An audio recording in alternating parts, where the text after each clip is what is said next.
Hi ಎಲ್ರಿಗೂ ನಮಸ್ಕಾರ. ಸಾರಾ ಕ್ರಿಯೇಷನ್ಗೆ ಸ್ವಾಗತ ಸುಸ್ವಾಗತ.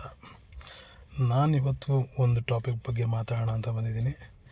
ಇವತ್ತಿನ ಯಂಗ್ಸ್ಟರ್ಸ್ ಆಗಲಿ, ಬೇರೆ ಪ್ರೈವೇಟಲ್ಲಿ ಕೆಲಸ ಮಾಡೋರಾಗಲಿ, ಮಿಡ್ಲ್ ಕ್ಲಾಸ್ ಹುಡುಗರಾಗಲಿ, ಏನಾದರೂ ಒಂದು ಜಾಬ್ ಮಾಡಬೇಕು ಇಲ್ಲ ಸ್ವಂತ ಬಿಸ್ನೆಸ್ ಮಾಡಬೇಕು ಅಂತ ಹೇಳಿದ್ರೆ ಯಾವ ಥರ ಮಾಡ್ತಾರೆ, ಹೆಂಗೆ ಮಾಡಬೇಕು, ಎಲ್ಲೆಲ್ಲಿ ಯಾವ ಜಾಗದಲ್ಲಿ ಮಾಡಬೇಕು, ಯಾವ ಬಿಸ್ನೆಸ್ ಮಾಡಬೇಕು, ಯಾಕೆ ಅಂತ ಹೇಳಿದ್ರೆ ನಮ್ಮಗಳಿಗೆ ಯಾರೂ ಗೈಡ್ ಮಾಡೋಂಥವ್ರು ಇರಲ್ಲ.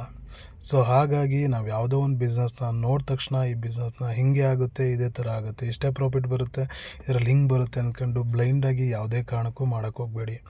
ಒಂದು ಬಿಸ್ನೆಸ್ ಮಾಡಬೇಕಂದ್ರೆ ಕಂಪ್ಲೀಟಾಗಿ ನಾವು ಅದರೊಳಗೆ ಇಳಿದಾಗಲೇ ಗೊತ್ತಾಗೋದು. ಅಲ್ಲಿ ತನಕ ನಮಗೆ ಅದರದ್ದು ಆಗು ಹೋಗುಗಳಾಗಲಿ, ಅದರಿಂದ ಲಾಸ್ ಎಷ್ಟಾಗುತ್ತೆ, ಲಾಭ ಎಷ್ಟಾಗುತ್ತೆ, ಯಾವುದೇ ಕಾರಣಕ್ಕೂ ಗೊತ್ತಾಗಲ್ಲ.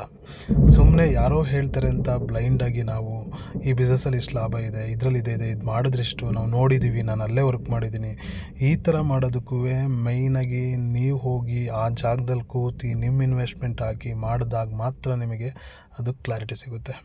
ಸೊ ಹಾಗಾಗಿ ಮಿಡ್ಲ್ ಕ್ಲಾಸ್ ಫ್ಯಾಮಿಲಿ ಅಥವಾ ಸ್ಟ್ರಗ್ಲಿಂಗ್ ಮಾಡ್ತಿರೋ ನಮ್ಮಂಥ ಹುಡುಗರಿಗೆ ನಾನು ಏನು ಹೇಳೋದಂತ ಹೇಳಿದ್ರೆ, ಯಾವುದೇ ಮಾಡಬೇಕಂದ್ರೆ 3-4 ಸತಿ ಯೋಚನೆ ಮಾಡಿ, ತುಂಬ ಕೂತ್ಕೊಂಡು ಅದ್ರ ಬಗ್ಗೆ ರಿಸರ್ಚ್ ಮಾಡಿ, 1 2 ಮಂತ್ಸ್ ತೊಗೊಳ್ಳಿ, ಅದಾದಮೇಲೆ ಎಕ್ಸಿಕ್ಯೂಟ್ ಮಾಡಿ. ಯಾಕೆ ಅಂತ ಹೇಳಿದ್ರೆ ದಿಢೀರಂತ ಮಾಡಿದ್ರೆ ಎಷ್ಟೋ ಜನ ಕಷ್ಟಪಟ್ಟು ಒಂದು 10 ವರ್ಷ ಕೆಲಸ ಮಾಡಿ ಅದರಲ್ಲಿ ಸ್ವಲ್ಪ ಸೇವಿಂಗ್ಸ್ ಅಂತ ಉಳಿಸಿ ಅದರಿಂದ ಬಂದ್ಬಿಟ್ಟು ಒಂದು ಬಿಸ್ನೆಸ್ನ ಕಟ್ಟಬೇಕಂತ ಬಂದಿರ್ತಾರೆ.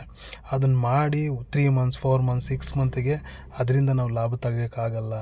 ನಾವು ಅದರಿಂದ ಲಾಸಾಗಿ ಮತ್ತೆ ಪುನಃ ನಾವು ಅದೇ ಕೆಲಸಕ್ಕೆ ಹೋಗೋಂಥ ಪರಿಸ್ಥಿತಿಗಳು ತುಂಬಾ ಇದ್ದಾವೆ. ತುಂಬ ಎಕ್ಸಾಂಪಲ್ಸ್ ಇರ್ತವೆ. ನಾವು ಯಾವುದೋ ಒಬ್ಬರು ಯೂಟ್ಯೂಬಲ್ಲಿ ಇಂಟರ್ವ್ಯೂ ಮಾಡ್ತಿರೋರನ್ನ ನೋಡಿ, ಇವ್ರು ಈ ಥರ ಹಿಂಗೆ ಝೀರೋಯಿಂದ ಹಿಂಗಾದರು, ಈ ಥರ ಹಿಂಗಾದರು ಅಂತ ಬೇರೆಯವರಿಗೆ ಕಂಪೇರ್ ಮಾಡ್ಕೊಳ್ಳೋದಕ್ಕಿಂತ ನಾವು ಏನು ಮಾಡ್ಬೋದು, ಹೇಗೆ ಮಾಡಿದ್ರೆ ಏನಾಗುತ್ತೆ, ತುಂಬ ಕಷ್ಟಪಟ್ಟು ದುಡ್ಡಿದ್ರೆ 110% ಸಕ್ಸಸ್ ಆಗೇ ಆಗ್ತೀವಿ. ಅದರಲ್ಲಿ ಎರಡನೇ ಮಾತೇ ಇಲ್ಲ.